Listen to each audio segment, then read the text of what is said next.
시청자 여러분 안녕하십니까? 1월 24일 수요일 RK9 뉴스입니다. 어제 뉴스가 나가고 있는 중에 들려온 승전보가 있죠. 한국 선수로는 처음으로 테니스 메이저 대회 4강에 오른 직후 우리 정연 선수는 이번 대회가 아직 끝나지 않았다고 말했습니다. 이제 22살 된 청년이 가는 길은 곧 한국 테니스의 역사가 됩니다. LA 시간으로 오는 26일 새벽 0시 30분에 정연 선수는 테니스 황제 페더러와 격돌하게 되는데요. 또 새로운 한 페이지가 쓰여지길 모두가 응원하겠습니다. 이 관련 소식은 잠시 후에 전해드리고 오늘은 이민 관련 뉴스로 시작합니다. 다카 해결을 위한 이민 협상이 활발하게 펼쳐지고 있지만 백악관과 민주당 상하원 사이에 큰 차이가 나는 방안들을 내걸어 출발부터 혼전이 벌어지고 있습니다. 도널드 트럼프 대통령과 민주당 상원 사령탑인 척 슈머 원내대표가 핵심 쟁점인 다카, 즉 불법 체류 청년 추방 유예 프로그램과 멕시코 국경 장벽 건설을 놓고 정면으로 충돌하면서입니다. 이런 가운데 백악관은 셧다운 사태 재발을 막기 위해서 오는 29일 이민법 개정에 대한 타협안을 제시하기로 해서 주목됩니다. 첫 소식 김윤재 기자가 보도합니다.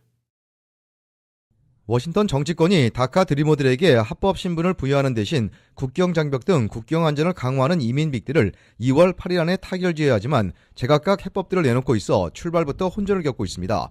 도널드 트럼프 대통령은 트위터에 패배를 당하고 울고 있는 척 슈머 민주당 상원 대표는 장벽이 없으면 다카도 없을 것이라는 점을 충분히 이해하고 있을 것이라며 국경 장벽 건설 예산 제안을 취소한 슈머 대표를 비난했습니다.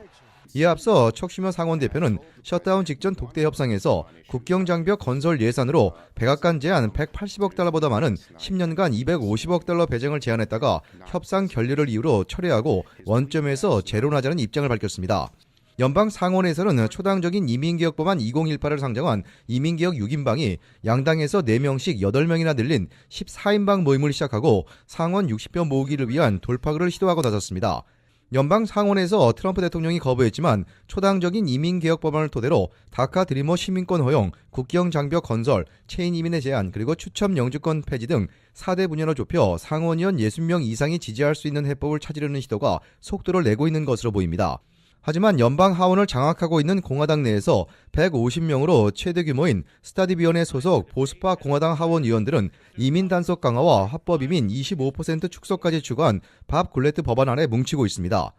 밥 굴레트 하원 법사위원장의 미국 미래 안전확보 법안은 다카 드리머들에게는 3년짜리 갱신 가능한 워크퍼밋만 제공하고 국경 장벽 건설에 5년간 103억 달러를 투입하며 오버스테이 불법 이민자 형사처벌, 불법 고용을 막기 위한 이 베리파이 의무화를 제한하고 있습니다.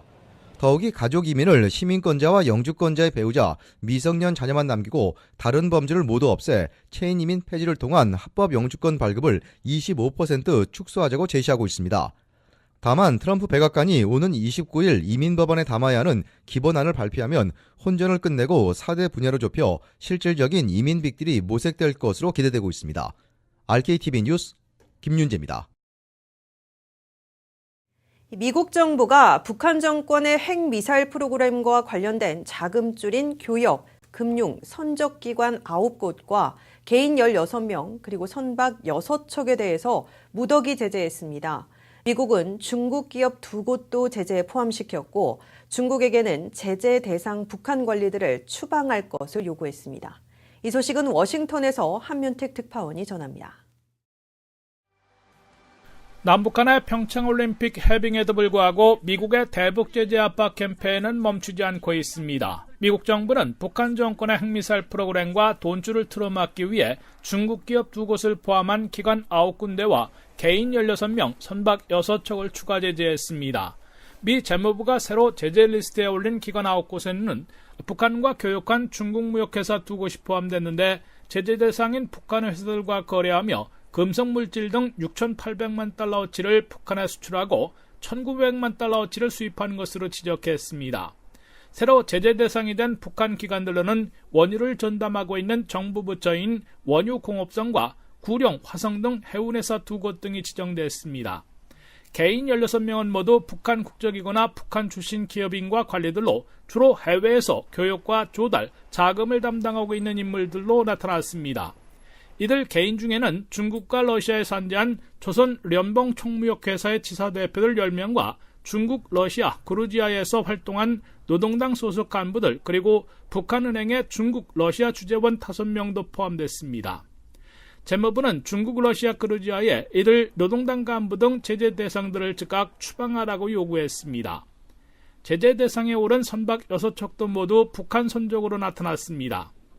스티브 무누신 재무장관은 성명에서 북한의 제재 회피 책략에 연루된 관리들을 포함해 김정은 정권과 그 무기 프로그램에 자금을 대는 개인과 기관들을 체계적으로 표적으로 삼고 있다고 밝혔습니다. 무누신 재무장관은 유엔 안보리 결의에 따라 중국, 러시아, 다른 어느 나라에서든 북한 금융 네트워크를 위해서 일하는 불법적 행위자들을 타겟으로 삼고 있으며 그들의 현재 거주국들은 이들을 추방할 것을 요구한다고 강조했습니다. 미국 정부는 지난달 26일 북한 미사일 개발의 주역인 리병철과 김정식 등을 제재한 지 한 달 만에 추가 단독 제재를 부과한 것으로 트럼프 행정부 출범 이후 8번째 단독 제재로 기록됐습니다. 미국은 평창 동계올림픽을 계기로 남북한이 대화와 해빙을 가속화하고 있으나 북한 김정은 정권이 비핵화 협상에 나올 때까지는 최대 대북 제재와 압박 캠페인을 멈추지 않겠다는 의지를 강조하고 있는 것으로 해석되고 있습니다. 지금까지 워싱턴에서 RKTV 뉴스 한면택입니다. 다음 소식입니다. 한국 테니스의 간판 정연 선수가 세계 테니스 4대 메이저 대회 중 하나인 호주 오픈에서 아시아 선수로는 86년 만에 4강에 올랐습니다. 이제 테니스 황제로 불리는 로저 페더러와 결승 진출을 놓고 한판 승부를 벌이게 됩니다.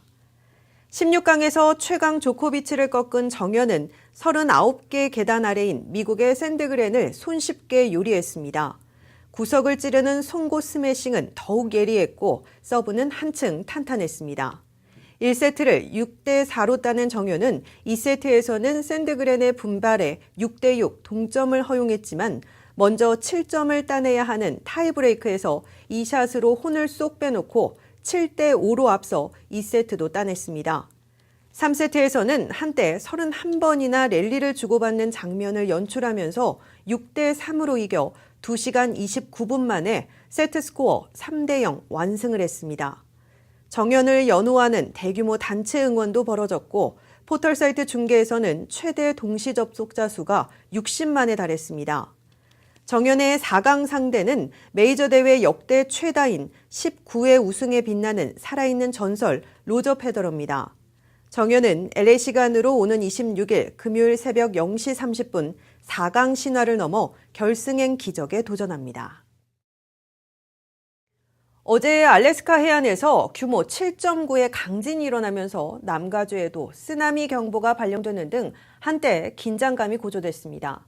다행히 이번에는 아무 일 없이 지나갔지만 전문가들은 수천 마일 밖에서 발생한 작은 쓰나미일지라도 남가주 해안에는 방어벽 역할을 할 섬들이 부족해서 피해가 커질 수 있다고 우려했습니다. 보도에 문지혜 기자입니다. 어제 아침 알래스카 해상에서 규모 7.9의 강진이 발생한 뒤 곧이어 남가주에도 쓰나미 경보가 발령됐습니다. 다행히 쓰나미 경보는 해제됐지만 전문가들은 남가주 해안의 특성상 아주 약한 쓰나미도 심각한 피해를 입힐 수 있다고 경고했습니다.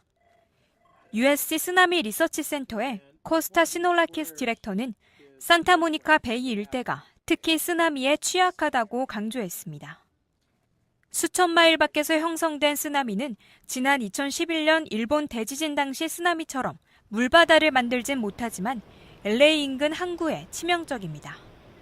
LA항은 지난 2010년 칠레만에서 이동한 쓰나미로 폐쇄된 바 있습니다. 지난 2015년에도 칠레에서 나타난 지진 해일이 벤추라를 향했는데 0.5피트에 불과한 높이에도 항구 내부에 36시간 동안 강력한 소용돌이를 만들었습니다.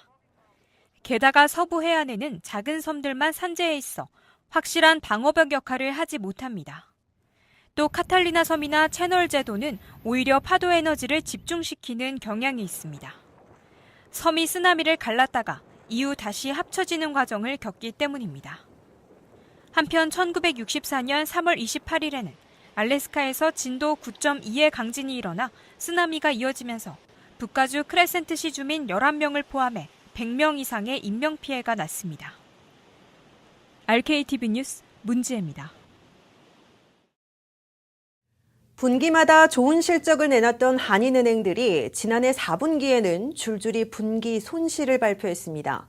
분석해보니 이유가 있었습니다.